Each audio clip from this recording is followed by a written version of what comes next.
Okay, stay with me here, folks. I know sometimes a homeschooling community can feel very much attacked or stigmatized. Well, you won't get that from us. We're here to help you build a thriving, passionate marriage, so have a listen and let us know if we're on track or not. Welcome to the Only You Forever podcast. If you want to build a thriving, passionate marriage, we've got the research, the truth, and the answers you've been looking for. And now, here are your hosts, Caleb and Verlinda Simone Gendel. Hey everybody, this is episode number 25, and we are talking today about how homeschooling impacts marriages. So we see a full spectrum of marriage quality in homeschooling homes, just like in any community. But we have 4 challenges that we want to talk about that are unique to homeschooling marriages. And then we want to give you 4 things to consider to keep everything in balance.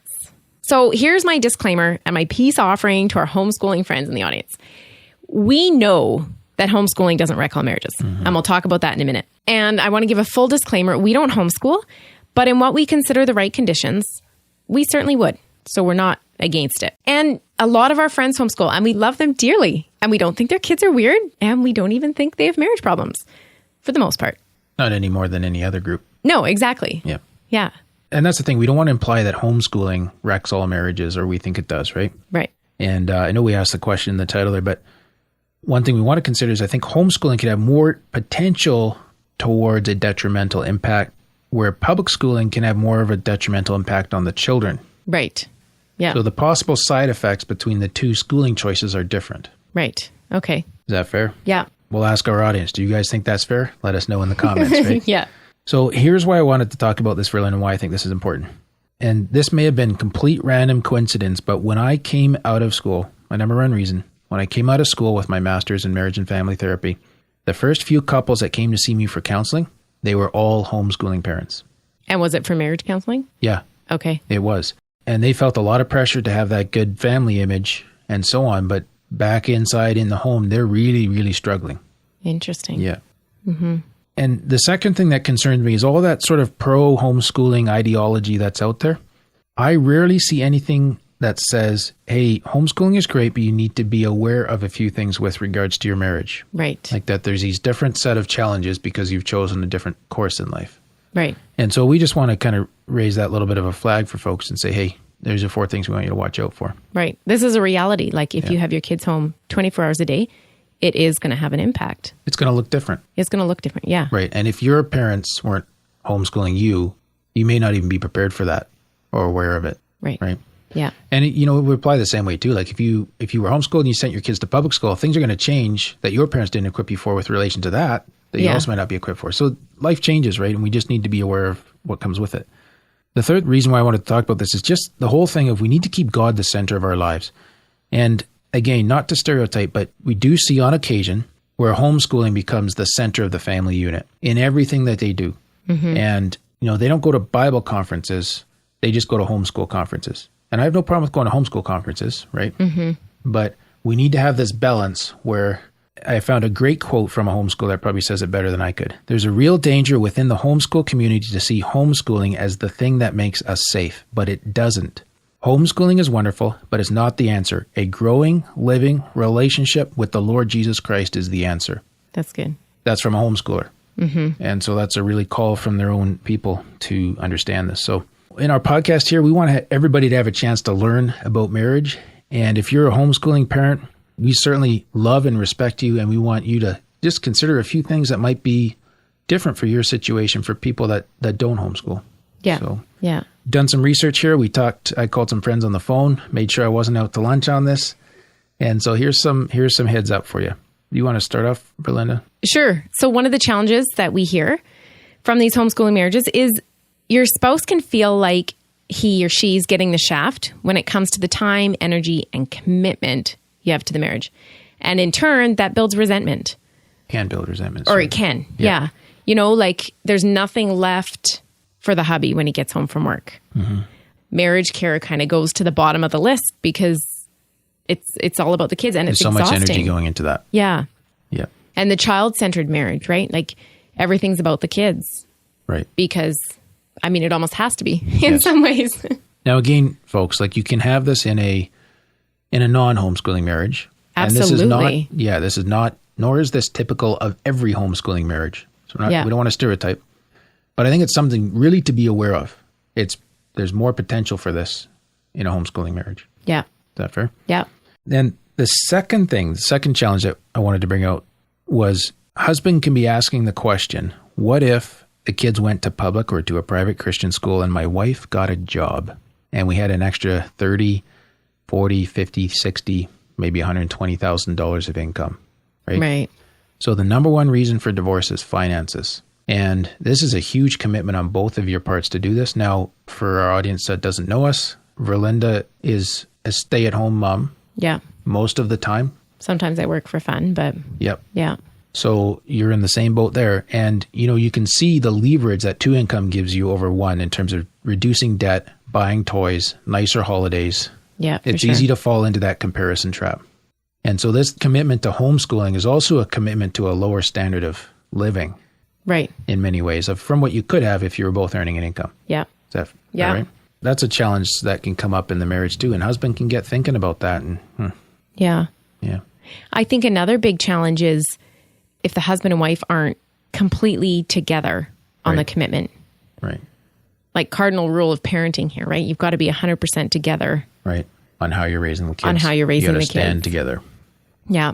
And if one is totally for it and the other not so much, that's just a imbalance that needs to be addressed. It could be. And that imbalance can lead to difficulties or challenges. Yeah. Inside the marriage bond itself. Yeah. So number 4, poor role division. So we have a wonderful lady that helps us with our research, Jerlyn, and she lives in the Philippines and she's a homeschooling mom. And she highlighted this and talked to a few of her friends about it as well. And that is just this whole idea that overloading either mom or dad can have impact or have adverse impact on the marriage as well. So if one parent is a homeschooling parent, then you have a family unit plus a breadwinner. Like if it's really that divided. Yeah. And I talked to a homeschooling dad about this. He's like, well, it looks that way for our family. But he says, when I get home, I'm involved with the kids. I play with the kids. I interact with the kids and whatever. So Right. Whereas I could see in other families that if you sort of have the over-functioning one parent, usually the mom, at home with the kids, the dad could come home, feel like everything's taken care of. There's nothing for him to do. He has no way to engage. Maybe he was never very comfortable around kids to start with. All of a sudden, he could start feeling left out, like he wasn't part of this family unit. He's just there to put the bread on the table, right? Yeah. So again, I don't think that's very common. But if that does happen, that's not a healthy thing. And I think it's worth asking husband, if he's the breadwinner, like, do you still feel like you're part of what we're doing here? And he needs to know how he can be involved. Yeah. So that's a potential challenge. So those are 4 sort of challenges that we saw as possibilities. No doubt there's more that as there would be with any situation, but we want to give you 4 things as well that we would like you to kind of remind yourselves of. These are check-ins or self-assessment just to help you with thinking about this. And the first one is God called you to marriage before he called you to parenting. Usually. Right. Usually. Yeah. So we want to tell you, encourage you, to remind you to love your spouse more than your homeschooling. Right. I know, like, even you could almost change that sentence for anything, right? Yeah. Love your spouse more than your job, or Love your spouse more than your hunting. yeah. Cough, cough. Right? So any of these particular situations, but love your spouse more than your homeschooling. Yeah. That'll do a lot for your family.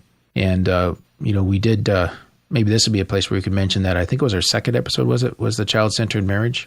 Yeah, episode 3. Yeah. And the best thing you can do for your kids is be a good lover of your spouse. Mm-hmm. Yeah. Yeah. And another thing we want you to remind you to do is have your own self-identity. Mm-hmm. So aim to become, a thriving, passionate marriage of homeschooling parents. Mm-hmm. And notice I didn't call that a homeschooling marriage. Mm-hmm. No, you have your own identity and you happen to homeschool. Mm-hmm. So your identity is in Christ, not your educational preference, not whether you homeschool or public school.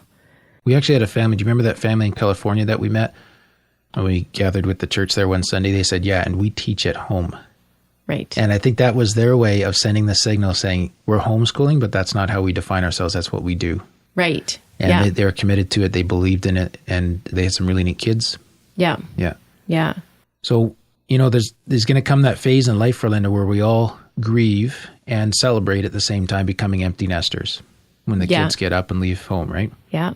But if you define all of your identity as a homeschooling mom, or even just as a mom alone, then what are you going to be when you're not homeschooling? Who are you then? Yeah, something good for us all to think about. Yeah, this is a major consuming part of one's life, right? Mm-hmm. But we always need to be thinking ahead to the transitions that are coming and really watching how we identify ourselves. Mm-hmm. I think every man goes through this when they retire, right?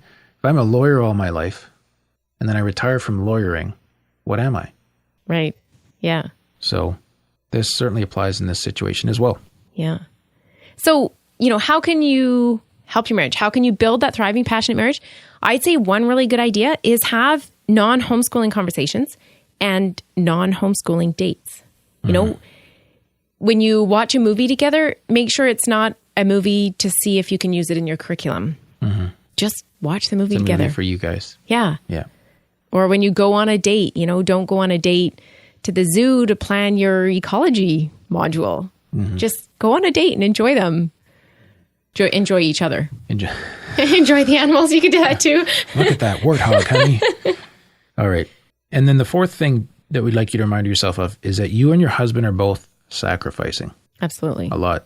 And what are you doing for self-care? Are you investing in your marriage elsewhere to compensate, or are you pursuing each other? Yeah. And those are big questions. And again, these are questions that are valid for any marriage. Yeah.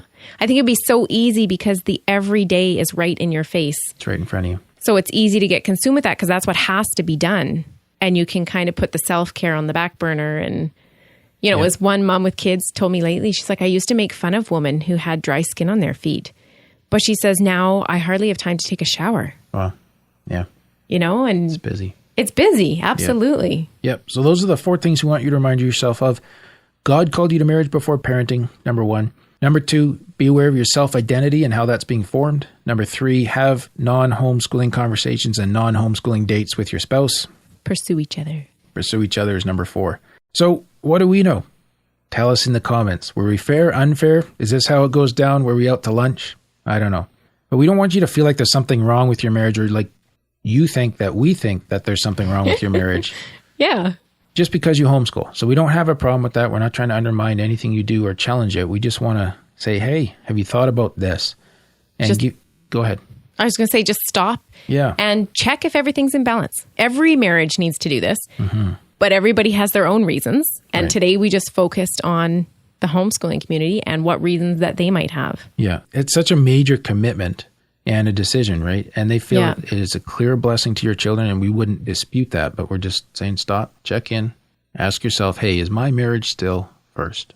Yeah, a good question for us all. Okay, that's all for today's episode. You can get the full show notes at oyf.link/25. Remember, we're here to help build thriving, passionate marriages. So if this was helpful to you, we'd love it if you could help us spread the word and share this with others who would also be blessed by it.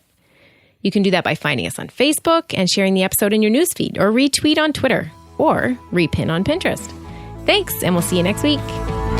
Thank you for listening to the OnlyYouForever.com podcast. Please help us reach and influence a wider audience by rating and reviewing our podcast at OnlyYouForever.com/love. Thanks for listening, and we'll see you next week.